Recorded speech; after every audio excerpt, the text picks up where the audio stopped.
స్టోరీలోకి వెళ్లే ముందు మా ఛానల్ని సబ్స్క్రైబ్ చేయండి.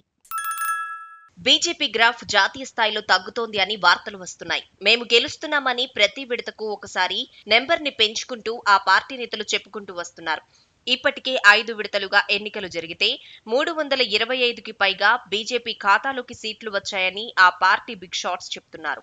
అంటే మ్యాజిక్ ఫిగర్ ని ఏనాడో దాటేశామని చెబుతున్నారు. మరో 2 విడతల పోలింగ్ ఉంది అంటే అవన్నీ తమకు బోనస్ గా వచ్చే సీట్లు అని అంటున్నారు. కేంద్ర మంత్రి అమిత్ షా అయితే కాంగ్రెస్ కి ఈసారి 40 సీట్లు కూడా రావు అని అంటున్నారు. 2019లో ఆ పార్టీకి 50కి పైగా సీట్లు వస్తే ఈసారి 10 కట్ చేసి అమిత్ షా చెప్తున్నారు.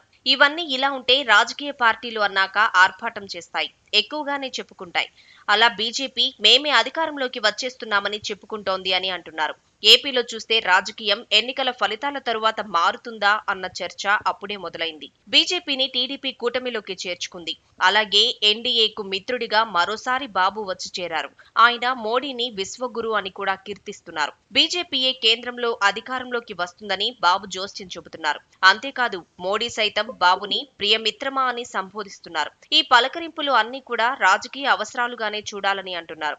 ఇదిలా సాగుతుండగానే మరోవైపు టీడీపీ అనుకూల మీడియాలో బీజేపీకి వ్యతిరేక కథనాలు పుంఖానుపుంఖాలుగా వస్తున్నాయి. ఏపీకి బీజేపీ 10 ఏళ్ల కాలంలో ఏమీ చేయలేదని, విభజన హామీలు నెరవేర్చలేదని, ఏపీ ఇలా మారిపోవడానికి కారణం బీజేపీ అంటూ పాపాల భైరవుడిగా బీజేపీని చిత్రీకరిస్తున్నారు. ఈ రాతలు అన్నీ కూడా పోలింగ్ వేళ దాకా కనిపించలేదు. ఇప్పుడు ఏపీలో ఎన్నికలు ముగిశాయి కాబట్టి మరోమారు డేరింగ్ గా కలం జులిపించి పెద్ద ఎత్తున రాతలు రాస్తున్నారని అంటున్నారు. ఈ రాతల వెనుకనే అసలైన వ్యూహాలు ఉన్నాయని అంటున్నారు. బీజేపీకి గ్రాఫ్ తగ్గుతోందని జాతీయ మీడియాలో వార్తలు రావటం, మరోవైపు ఇండియా కూటమి మేమే అధికారంలోకి వస్తున్నామని ప్రకటించుకోవటం వంటి పరిణామాలతో జాతీయ స్థాయిలో కౌంటింగ్ తరువాత ఏమైనా జరగవచ్చు అని ఊహిస్తున్నారు. బీజేపీకి మెజారిటీ రాకపోతే మాత్రం ఏపీలో పెద్ద షేక్ హ్యాండ్ ఆ పార్టీకి రెడీగా ఉంటుందని అంటున్నారు. దానికి ముందస్తు ప్రిపరేషన్ గానే ఈ రాతలా అన్న చర్చ సాగుతోంది. టీడీపీ అనుకూల మీడియా రాసింది అంటే అది టీడీపీని ప్రభావితం చేయడానికి అని అంటున్నారు. అయినా పొత్తులు, ఎత్తులు, విడాకులు, పెడాకులు అవటం ఇటీవల కాలంలో కామన్ అయింది. ఇక ఏపీకి బీజేపీ ఏమీ చేయలేదని చెబుతూ ఇండియా కూటమికి కాస్త మొగ్గు కనిపిస్తే ఆ వైపునకు వెళ్లేలా ఏమైనా జరుగుతోందా అన్న చర్చ కూడా సాగుతోంది. చంద్రబాబు జాతీయ స్థాయిలో ప్రముఖ నాయకుడు. ఆయన 2019 దాకా జాతీయ స్థాయిలో ఒక వెలుగు వెలిగారు. ఏపీలో అధికారం కోల్పోవడంతో ఆయన అలా ఉండిపోయారు. ఒకసారి కనుక ఏపీలో అధికారం దక్కితే, ఎక్కువ ఎంపీ సీట్లు చేతిలో ఉంటే బాబు చక్రం మరోసారి జాతీయ స్థాయిలో గిర్రున తిరుగుతుందని అంటున్నారు. ఆయనకు ఇండియా కూటమితోనూ మంచి పరిచయాలు ఉన్నాయని కూడా అంటున్నారు. బీజేపీకి తగినన్ని సీట్లు రాకపోతే మాత్రం ఏపీ నుంచే సంచలన నిర్ణయాలకు ఆస్కారం ఉంటుందని అంటున్నారు.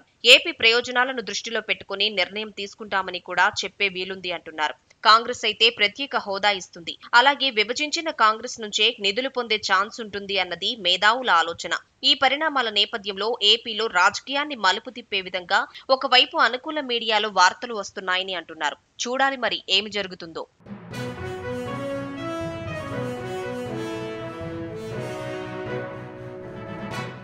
స్టోరీలోకి వెళ్లే ముందు మా ఛానల్ని సబ్స్క్రైబ్ చేయండి.